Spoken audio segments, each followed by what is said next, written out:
Assalamualaikum warahmatullahi wabarakatuh.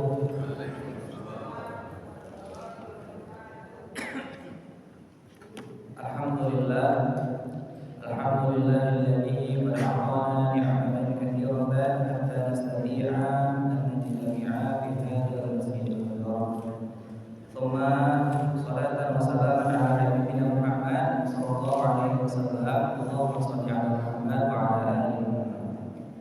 Bapak Ibu rahmati Allah Subhanahu wa taala, alhamdulillah kembali sama-sama kita memuji Allah Subhanahu wa taala atas nikmat, karunia dan hal-hal baik yang sampai hari ini sampai pada ini menjaga kita. Seterusnya Bapak Ibu rahmati Allah Subhanahu wa taala, tentunya salawat dan salam adalah hal yang tak kalah penting untuk kita perbanyak, untuk kita sampaikan kepada Rasul kita Rasulullah sallallahu alaihi wasallam. Terutama kali karena memang kita saat ini masih dalam suasana bulan Rabiul Awal. Bulan Rabiul Awal kok dikenal juga dengan bulan apa? Bulan Maulid. Bulan Maulud. Di bulan inilah Rasulullah SAW dilahirkan. Lalu bagaimana mungkin di bulan kelahiran beliau kita tidak justru memperbanyak salawat dan menunjukkan bukti kecintaan kita kepada Rasul kita Rasulullah SAW. Dan insyaallah Bu, mungkin belakangan awal acung mendengar pembahasan ustaz-ustaz awal beberapa mungkin maulid. Tapi kalau misalnya bahas sekali lebar Ibu dapat Bu. Karena memang bukti kecintaan awal itu diantara juga Rasulullah itu dengan mempelajari bagaimana beliau hidup. Dan insyaallah kalau tambah cerita soal maulid itu Pak, insyaallah kan ada bukti kecintaan awal. Namun mungkin Bapak Ibu rahmati Allah Subhanahu wa taala, kalau misalnya membahas bab kepribadian, perjalanan hidup dan lain sebagainya, insyaallah tadi sampai Ustaz yang ingin Ananda sampaikan, yang ingin saya sampaikan pada kesempatan kali ini adalah sebuah stigma yang muncul belakangan. Ada orang-orang yang mengatakan, ada pendapat-pendapat yang muncul belakangan, Maulid Nabi itu adalah produk Syiah. Apa itu? Pernah dengar Pak? Ada yang pernah mengijian belakangan pokok muncul ya mungkin dari saudara-saudara yang tak paham yo acara maulid itu nyo menarasikan kalau maulid itu adalah acara Syiah. Syiah adalah apa? Aliran yang menyimpang dari ajaran Islam, Ahlussunnah sebagaimana yang kita yakini. Nah, lalu apakah benar demikian? Nah, itu yang akan insyaallah kita bahas pada kesempatan subuh ini, pada kesempatan yang singkat ini. Maka Bapak Allah Subhanahu wa taala, jika kita tinjau pertama-tama pahami dulu bila Rasulullah SAW wafat. Rasulullah SAW itu wafat pada tahun 11 Hijriah. Rasulullah wafat pada tahun 11 Hijriah. Dan memang selama hidup Rasulullah tidak pernah mengerajuan maulid Nabi. Kemudian generasi para sahabat lalu pernah kirim merayakan maulid Nabi. Tabi'in juga demikian, tabi'in juga demikian. Dan orang-orang mengejar, bahkan Imam Mazhab pun tidak pernah merayakan maulid Nabi. Maka merayakan maulid Nabi. Maulid Nabi itu adalah acara Syiah, sudah itu produk bid'ah mulai. Nah, lalu apakah memang demikian? Apakah memang hanya maulid Nabi ini dirayakan oleh orang Syiah?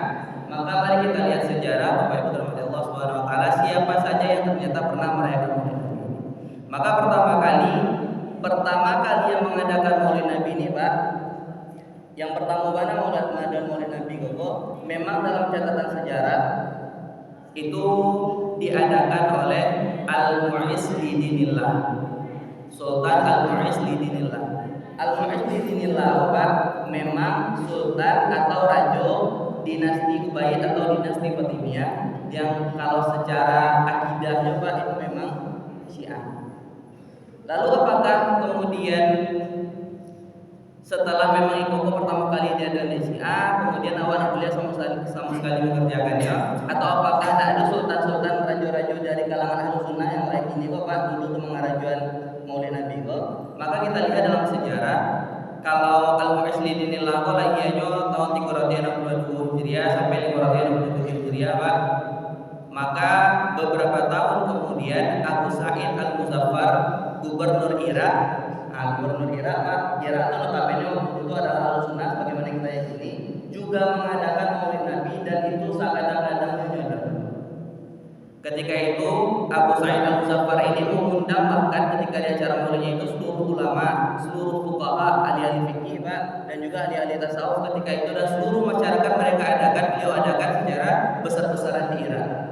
Nah, maka di sini kita pahami bahwa bahkan para ahli fikih yang terkemuka ketika itu juga ikut menghadiri. Dan ketika itu Pak, nah ada sampai di sini kira-kira Pak, ada sosok yang jauh lebih luar biasa yang sangat-sangat kita kenal namanya, dan beliau adalah di antara orang yang mempertahankan Maulid Nabi. Siapa Pak? Sultan Salahuddin Al-Ayyubi. Tahu Salahuddin Al-Ayyubi. Beliau ini adalah sosok yang membebaskan Palestina dari cengkraman Kristen ketika itu. Tanah suci Al-Quds, Masjidil Aqsa, itu ketika itu berada dalam genggaman orang-orang Kristen, berada dalam penguasaan orang-orang Kristen, dan akhirnya muncul Salahuddin Al-Ayyubi dengan gerakan bawah tanahnya, gerakan underground, mengumpulkan kaum muslimin ketika itu untuk merebut kembali Masjidil Aqsa, untuk menjadi kembali berada di kawasan, menjadi di bawah kepemimpinan kaum muslimin.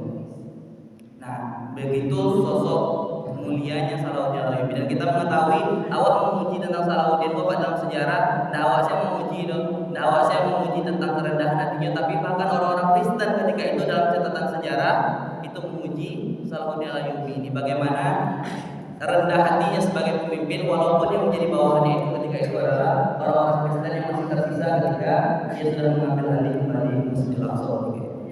Dan ternyata Bapak Ibu Allah Subhanahu wa taala, Salahuddin Al-Ayyubi, sosok yang sangat-sangat keren gitu kan, sosok yang sangat-sangat mulia ini juga diantara pemimpin yang melestarikan dan mempertahankan Maulid Nabi ini.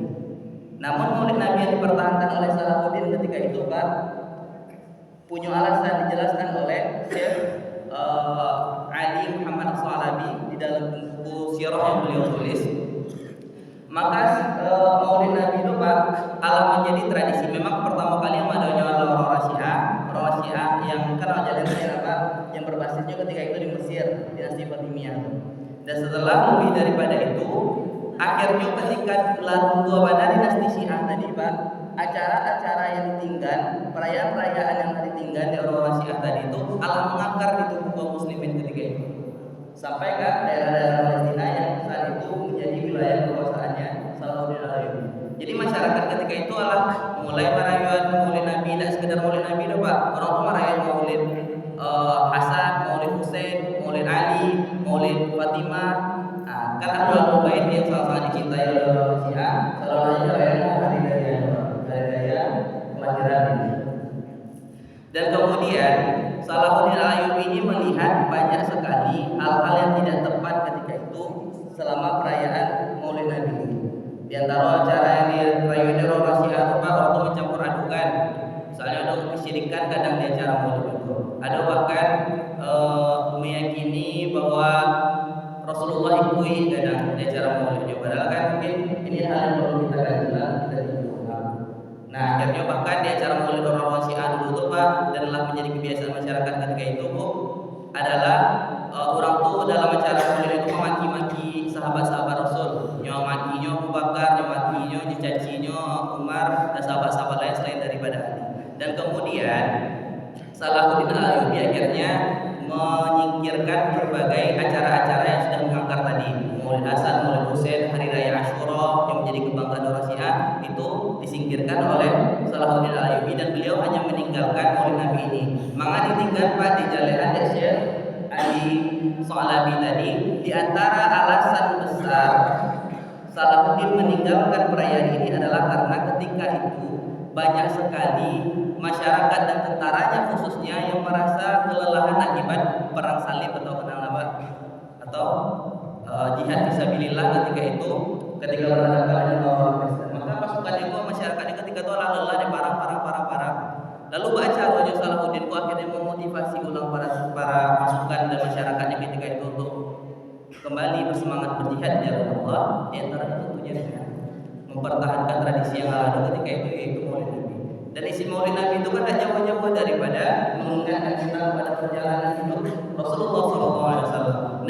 dari bagaimana kita mencontoh bagaimana jihad Rasulullah, kehidupan Rasulullah bersama para sahabat tentunya dalam khususnya dalam masalah jihad lah ketika itu, dan akhirnya itu yang akan mengembalikan hero semangat pasukan Salahuddin Ayyubi untuk kembali berjihad dan bersemangatnya pas Ramadan, bagaimana cerita Rasulullah SAW diceritakan di Maulid Nabi. Maka harusnya ketika ada yang mengatakan kalau Maulid itu adalah sesuatu yang bid'ah, sesuatu yang dari Syiah, nah itu Salahuddin Ayyubi cukup menjadi dalil bagi orang yang jauh kapasitasnya lebih tinggi daripada orang yang mengejar Maulid Nabi bid'ah. Pemimpin yang Allah, beliau tidak hanya sekedar pemimpin awal dulu tuh Pak, apa beda pemimpin khalifah, sultan dulu tuh pemimpin gini Pak. Pemimpin dulu tuh tidak sekedar mereka paham tentang bagaimana bernegara, beliau tidak sekedar paham bagaimana cara mengatur dan membangun suatu peraturan dalam bernegara, tapi mereka juga adalah ahli-ahli fikih. Mereka juga adalah ahli-ahli yang sangat-sangat paham terhadap ajaran-ajaran agama ini. Nah, itu adalah pemimpin dulu Pak. Kalau gini kan yang memilih sebagai pemimpin itu rata-rata ekola agamanya lu para bloknya. Nah, maksudnya apabila pemimpin kok gini kok yo yang paham bernegara sehingga wajar perhatian agama dari orang yang paham. Dan kemudian firman Allah Subhanahu wa taala, kembali kita membahas masalah Maulid Nabi ini. Lalu kemudian setelah Salahuddin Ayyubi ini mempertahankan tradisi Maulid Nabi ini, akhirnya Maulid Nabi ini menyebar ke berbagai negara-negara Islam, ke Irak ketika itu, sampai ke Iran dan lain sebagainya, kawasan kaum muslimin, hingga sampai Maulid Nabi itu ke tanah kita, ke Indonesia Pak. Dan akhirnya Allah memberikan Maulid Nabi ini. Dan kemudian Bapak Ibu Allah Subhanahu wa taala, terakhir yang ingin kami sampaikan tentang dinamika problematika yang kita hadapi sebagai umat muslim yang hidup hari ini. Ya Allah selalu mendapatkan pertentangan Pak. Ada yang meyakini Maulid Nabi, yang Maulid Nabi, madan Maulid Nabi kok dia mempertahankan Maulid Nabinya. Nah, kadang menyalahkan orang yang nak merayakan Maulid Nabi. Yang lebih parah biasanya orang yang nak merayakan Maulid Nabi kok menyerang orang yang merayakan Maulid Nabi kok cara yang pernah di kerajaan Nabi. Sahabat tak pernah kerajaan lo, tapi tidak pernah kerajaan lo. Ulama fikih empat mazhab tak pernah kerajaan lo. Imam Hanafi, Maliki, Imam Ahmad, Imam Syafi'i tak pernah kerajaan mana kerajaan. Ia di antara ulama sampai itu kok. Imam pertama paling tua itu Imam Malik, sudah tu yang paling tua itu Abu Hanifah, yang kedua Imam Malik, yang ketiga Imam Syafi'i, yang keempat Imam Ahmad yang terakhir. Imam Ahmad kau meninggal 281 Hijriah. Sedangkan Maulid Nabi pertama pada tahun 322. Kan memang nak basuh Imam Ahmad kalau sehingga tentu beliau tidak bisa menjadi fatwa. Memang tak pernah beliau basuh wajah Maulid Nabi. Dan lalu kemudian Allah Subhanahu wa taala, maka ada setidaknya 4 sikap. Nah, sebagai kita kaum muslimin yang bersaudara kok ampe cara memahami atau ampe sikap terhadap Maulid Nabi, perayaan Maulid Nabi. Maka pertama harus kita pahami adalah perbedaan Maulid Nabi atau tidak madun Maulid Nabi itu adalah perkara yang ikhtilafiyah, adalah perdebatan yang ilmiah. Orang yang marayan, Pak awak yang marayan Maulid Nabi kok punya dalil yang kuat, atau punya ulama-ulama yang akan mempertahankan pendapat-pendapat perayaan Maulid Nabi. Siapa di antara ulamanya Pak? Syekh Yusuf Al-Qaradawi. Itulah cukup kapasitas beliau untuk mempertahankan atau jadian hujah. Syekh Yusuf Al-Qaradawi, Syekh Atiyah Satar, beliau adalah mantan pemimpin atau Grand Syekh-nya Al-Azhar, kampus Al-Azhar University. Dan kemudian siapa yang mempertahankan Maulid Nabi kok? Ibnu Hajar Al-Asqalani, muhaddisin yang terkenal, orang yang sangat-sangat paham dalam hadis. Dan kemudian Allah juga memahami di antara ulama-ulama tentu ada juga yang akhirnya mengatakan Maulid Nabi ini adalah perkara yang tidak diajarkan Rasulullah dan sebaiknya tidak dilakukan. Maka kita memahami masing-masing kita punya dalil, masing-masing kita mempunyai hujah. Nah, maka kita cukup untuk perkara yang ikhtilafiyah, untuk perkara yang sama-sama punya dalil apa sikap apa tasamuh, bertoleransi ya. Nah, yang Maulid Nabi silahkan tetap melakukan Maulid Nabi dengan keyakinan kita, dan yang tidak melakukan Maulid Nabi tidak usah saling melakukan penyerangan. Nah, kemudian sikap yang kedua Allah Subhanahu wa taala perlu kita tanamkan adalah Maulid Nabi itu bukan standar seseorang tuh kafir atau bukan. Jangan beko orang-orang yang tidak setuju dengan Maulid Nabi itu meyakini orang-orang yang merayakan Maulid Nabi itu bid'ah, wala bid'atin dhalalah, setiap yang bid'ah itu adalah sesat, wala dhalalatin finnar, dan setiap yang sesat itu ada di neraka. Berarti orang-orang yang maulid orang kafir enggak. Maulid Nabi itu enggak akan sampai ke tahapnya mengkafirkan orang. Itu yang perlu lo pahami dan lo sampaikan ke saudara-saudara awak yang meyakini bahwa maulid Nabi itu adalah perkara yang tidak diajarkan. Dan awak pun harus meyakini lo bu, aku cie maulid Nabi itu juga bukan menjadikan batu bagi kita untuk menyalahkan saudara kita. Oh, orang yang nak marahin maulid Nabi itu berarti tidak cinta kepada Rasulullah. Enggak. Bisa jadi, kalau masalahnya bu, awak di antara bukti kecintaan awak karena awak marahin maulid Nabi bu. Cuman jangan sampean orang yang marahin maulid Nabi itu berarti tidak cinta kepada Rasulullah. Enggak. Bisa jadi salawatnya dalam sehari itu 10.000 kali awak. Kadang salawat bila sedang sembahyang. Jadi ini juga bukan pembatas antara kekafiran atau tidak seseorang, atau juga bukan menjadi pembatas seseorang itu cinta atau tidaknya kepada Rasulullah SAW. Dan kemudian maulid Nabi ini juga perlu kita pahami adalah ibadah sosial. Dan memang tadi lo aja lihat memang ulama-ulama terdahulu tidak mengarahkan, tapi bukan berarti ini sepenuhnya dilarang karena ada ulama-ulama mutaakhirin yang juga menganggap pentingnya maulid Nabi ini diadakan. Dan terakhir juga bagi Allah Subhanahu wa taala, awas sepakat kan Bu? Sepakat kalau maulid Nabi kok indah lebih baik daripada sholat wajib. Sholat jauh lebih baik daripada maulid Nabi Pak. Puasa bapak mah di luar puasa maulid Nabi Pak. Itu jauh lebih tinggi ibadah puasa.